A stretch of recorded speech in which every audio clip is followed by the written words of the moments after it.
What a great day. Natural gas down big today as of about 2:30 this afternoon, down almost 7% in one day. Totally awesome because, as you know, I am short natural gas. I wrote my members an email this morning saying, hey, I'm happily taking half of this trade off and going to enjoy that. I let the second half ride because at least as of about 2:30 this afternoon, we have an unconfirmed breakdown below $3.48 a cubic foot. We also have an unconfirmed breakdown below $3.37 a cubic foot.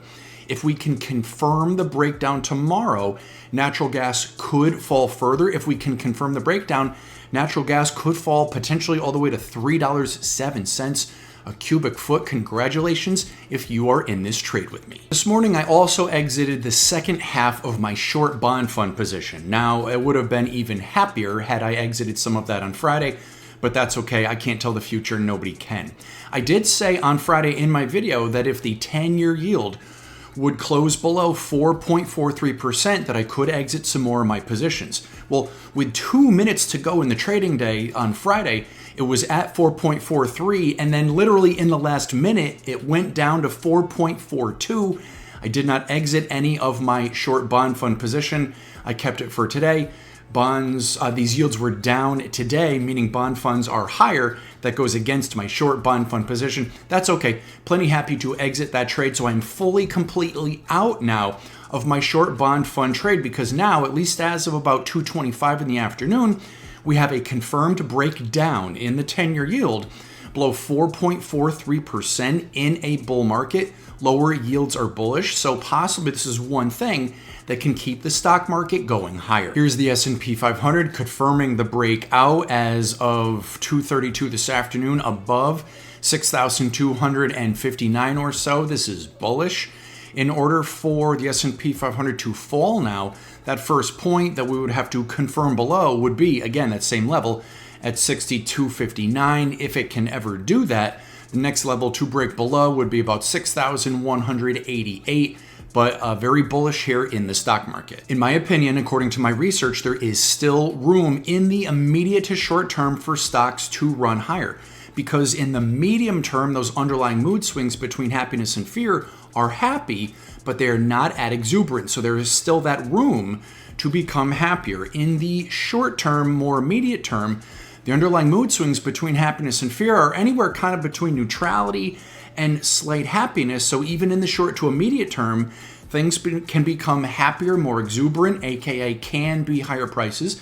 Nothing has to happen. We can have a little sell-off, a pause at any time, would be very natural, but technically there is room for stocks to rise. In my opinion, this week, the single biggest item that can affect the stock market are after the bell earnings this Wednesday for Tesla and Google. Depending on how the emotional herd likes these numbers, they can drive the stock market higher, lower, or yes, sideways.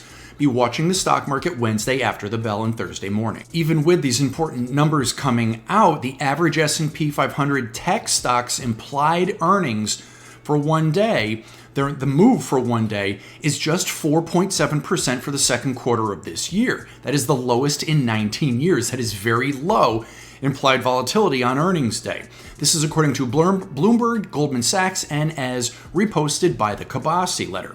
In other words, options investors are pricing in very little volatility for tech earnings, and that is fine by me. By comparison, in the first quarter of this year, 2025, the implied one-day volatility move was about 7%. This quarter so far, it's only 4.7. That's wonderful. Gold up big today. You know I've owned gold for quite some time, at least as of about 2:20 this afternoon. Still absolutely in that long-term kind of confirmed breakout above what I think is that important level at $3,320 an ounce. If in the coming days, gold can reach and retest the all-time highs, which is, it's not awfully far away from doing, and if it can't seem to meaningfully make brand new all-time highs, I could absolutely unwind some of my gold trade. Not because I think the trade is over, I don't, but we have come up to this point, somewhere in the vicinity of 3,400, 45 or 50 or so, and come back down. If I had more room to show you on the screen here, I could show you on the chart that has happened several times. So I do not by any means think the gold trade is over. I just think it is on a technical basis possible that we come up to the all-time high level again and then break down a little again, not a lot, but a little. So I may, if that happens, I may get out of my gold trade or some of it, and then hopefully we get a little bit of a sell-off, and then I can buy in some more. When I make this trade, my members will know immediately. Crude oil price is down today, but off of the lows, at least as of about 2:22 in this afternoon.